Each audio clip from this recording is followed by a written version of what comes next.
In the final video or two, we're going to be thinking about some further things with differentiation. So, firstly, we're going to be thinking about what happens when our function is not given in the form y equals f of x. And that's actually fairly common in practice.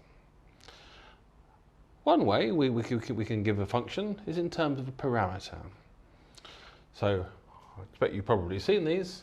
So sometimes functions are given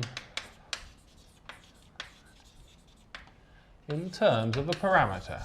And often we're going to think of this parameter as being a time variable. So we often call the parameter t. So x is a function of time and y is a function of time.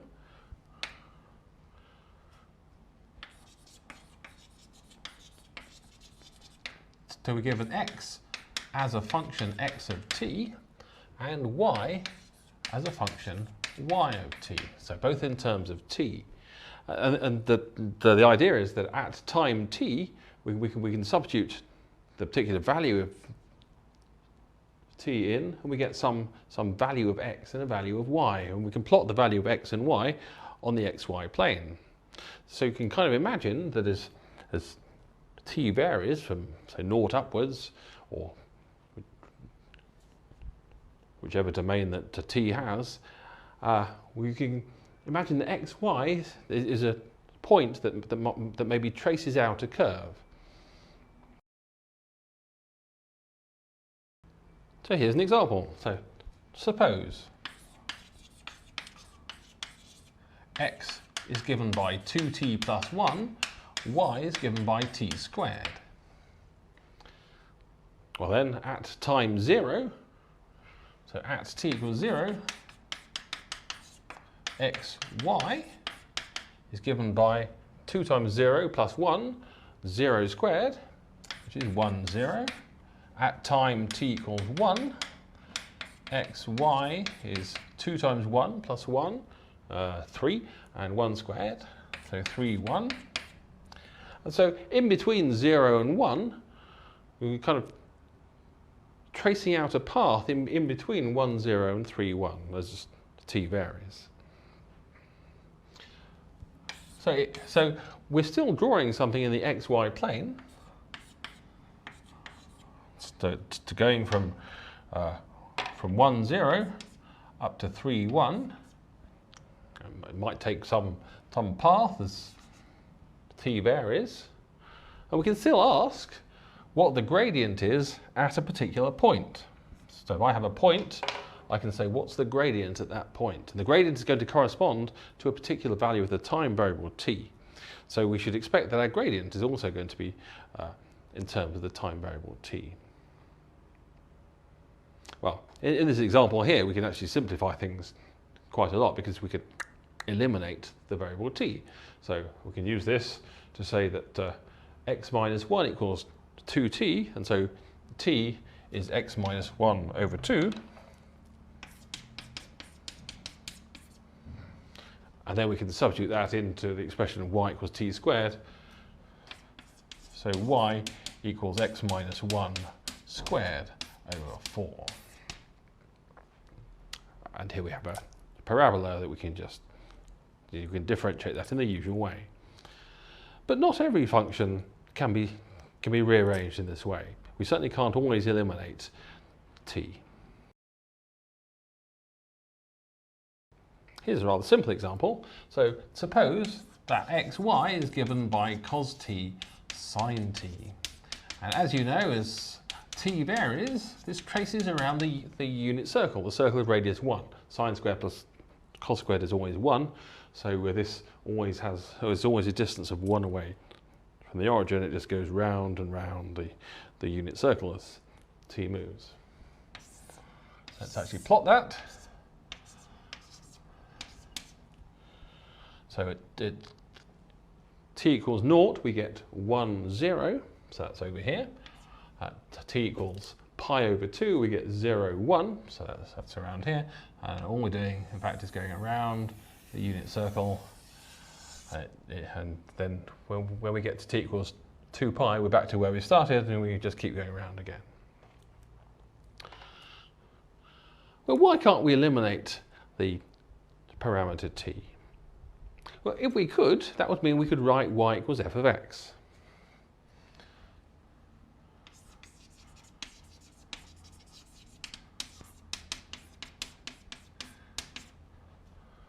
So there'd be some function f such that y would equal f of x. But that would mean if I put a single value of x in, I must get a value of y out.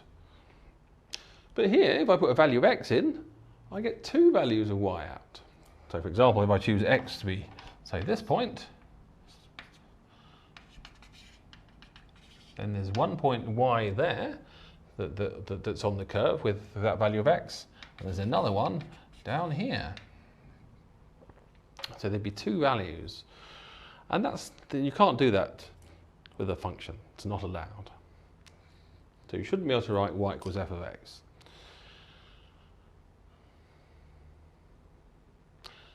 Nevertheless, if I give you a point on the curve, so some particular value of t, say that one there is a tangent line. And so there is a gradient, and we should be able to work out what the gradient is. Now, it can't be just in terms of x and y, because if it was just in terms, well, it can't just be in terms of x, like all the things we've seen so far. If it were just in terms of x, then the gradient here would be the same as the gradient here, because they have the same x values. So, in fact, the gradient is going to be in terms of our parameter t, which is not too much of a surprise, because that's how we're specifying the point. So how do we differentiate a function that is defined parametrically? So we've got x and y, remember. X is a function of t, and y is a function of t. And these are tracing out some curve in the xy plane. And we have to try and understand what the gradient is at a particular point, defined by the parameter t. Well, what we know from the chain rule, chain rule says that dy by dt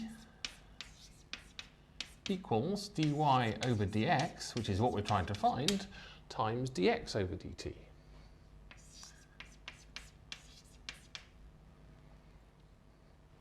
So we're trying to find dy over dx.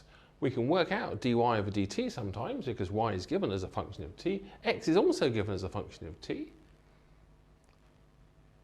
And so dy over dx can be worked out as the quotient dy over dt divided by dx over dt.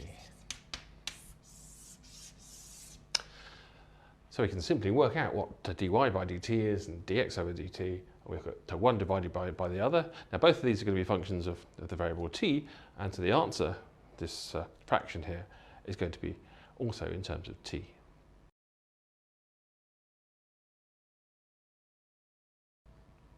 Let's do an example of this parametric differentiation, and we're going to choose the unit circle.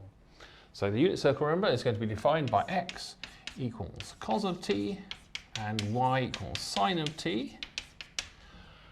And for a particular value of t, we get some point x comma y, and we want to know what the value of the gradient dy over dx is at that value of t, or at that point. Well, from the formula, we just work out dx over dt. That's minus sine of t. And dy over dt. That's cos of t.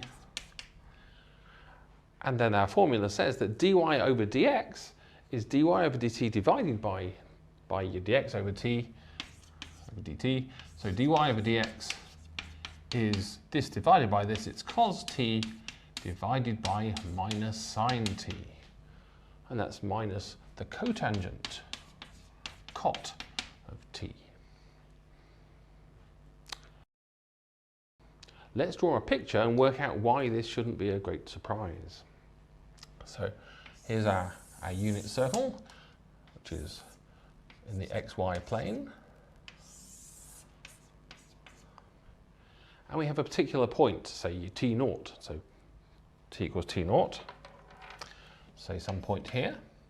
And then here we have cos t naught sine t naught. And what we're claiming is that minus cot of t naught is the gradient of the tangent. Well, we can draw the tangent line over here. And it should be perpendicular to the line that joins 0, 0 to this point, just from the geometry of the circle. Now, of course, this line here has a gradient difference in y values over the difference in the x values, sine of t naught minus naught over cos of t naught minus naught, and that's the tangent of t naught, tan of t naught. To the radius here has gradient tan of t naught. When two lines are perpendicular, their gradients multiply to be minus 1. And so this tangent line, which is perpendicular to the radius, should therefore have gradient minus 1 divided by tan of t naught, and that's exactly minus cot of t naught. So here's an exercise that you can do. If we define a curve parametrically by x equals t squared plus t and y equals t cubed plus 1, find dy by dx. Of course, it's going to be in terms of t.